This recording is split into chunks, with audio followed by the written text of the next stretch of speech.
I have spent 9 years testing a weapon against a plate that does not move. That is the whole of my service, if you strip away the rank and the clearance and the long corridor I walk every morning past those who have done the same thing for longer than I have been alive. The hollow anchorage was carved into Velcris before my mother was born, a dead moon, airless and tide-locked, chosen because nothing lives there and nothing ever will. We sit inside the Tessin verge itself, not at its edge. The cartographers do not draw a line near us. They draw the line around us, then leave the inside blank. The way you leave a wound undressed when touching it will only make it worse.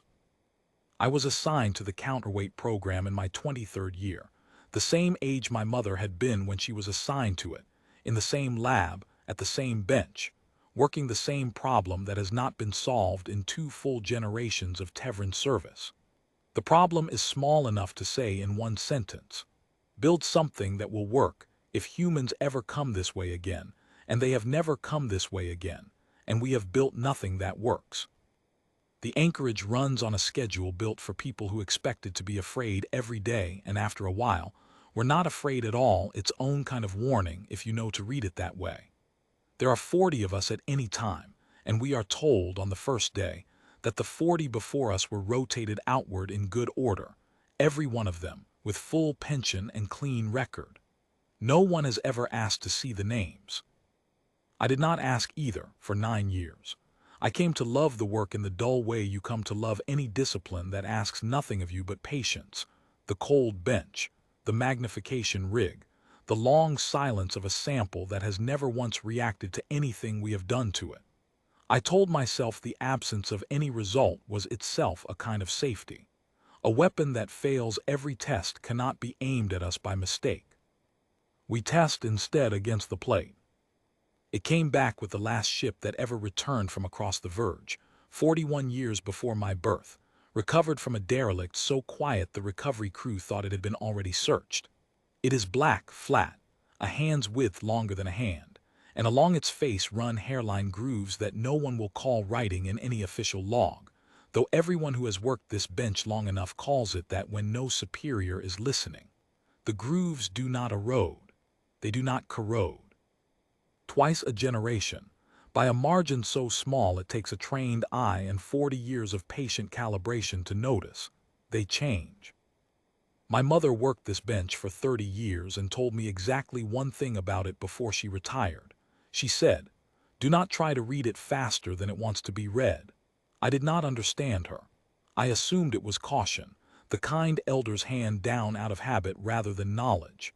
I have since learned it was the only true sentence she ever gave me about her work, and the kindest one. For 9 years I ran the assays. I built solutions that did nothing to it, because nothing has ever done anything to it, and I filed those results the way every technician before me filed them, into a record so thick and so unread that I came to think of the program less as research and more as a kind of devotion. A thing we kept doing because stopping would mean admitting we had never been building a weapon at all, only standing watch. I believed that until the 11th of this cycle, when I came on shift and found Director Farrell's private terminal open on the bench beside mine, left unlocked for the first time in 9 years, displaying a file with no clearance marker I recognized. It was not a weapon specification. It was a calendar. 41 years of grooves, charted against 41 years of nothing else. No incursions, no signals, no losses recorded anywhere along the verge, except a single notation, repeated every time the pattern shifted, in Farrell's own hand. Confirmed quiet. I understood, looking at it, that the program had never measured the plate to defeat it. It measured the plate to know how much of the message was left to arrive. I did the thing every technician on this bench has apparently done, alone, at some point in their service, because the next file in the directory was a personal log, Farrell's predecessor, and his predecessor's predecessor before that, each writing the same realization in different words across 41 years, none of them ever filing it upward, all of them choosing instead to keep calibrating quietly and let the next keeper find it the same way. The oldest entry was 4 years into the program, It said simply, "I do not think this was ever meant for us to finish. I think it was meant for us to watch." I sat with that a long time before I understood what frightened me about it. It was not that humans had built something and let it fall into our hands. It was that they had not needed to retrieve it. 41 years and no ship had ever crossed the verge to take it back. No signal had ever asked after it. No fleet had ever come looking for what their own derelict left behind. They were not guarding it. They had simply trusted that whoever found it would be patient enough and frightened enough to leave it alone and watch it finish on its own schedule, the way you trust a slow fire to burn out a controlled distance and no further.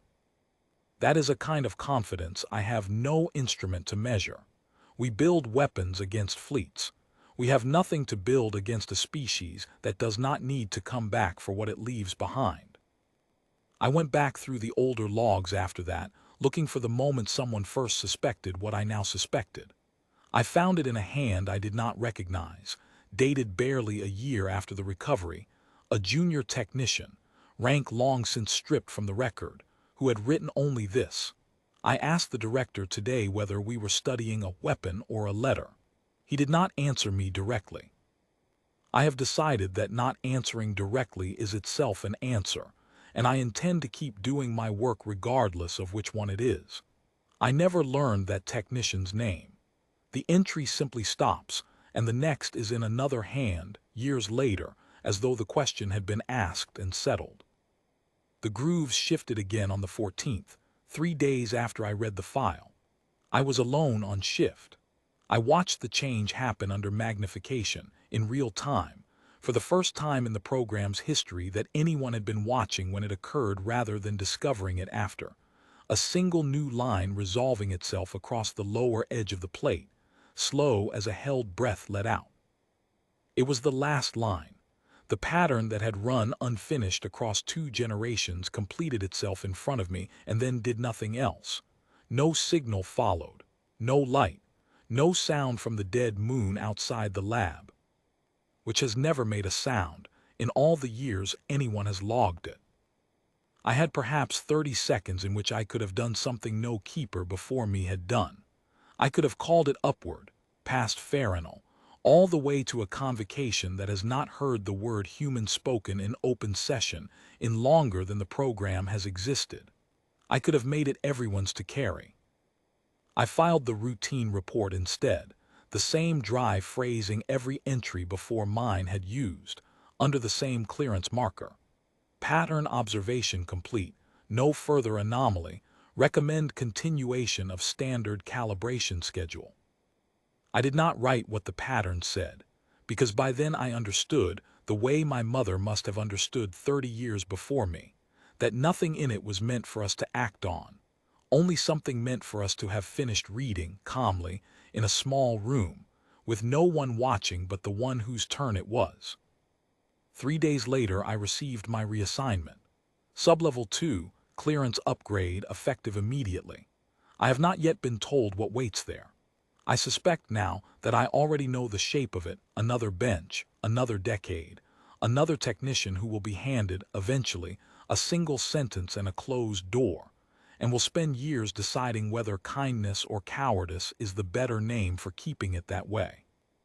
I think of my mother's sentence more often now than I ever did while she was alive to repeat it.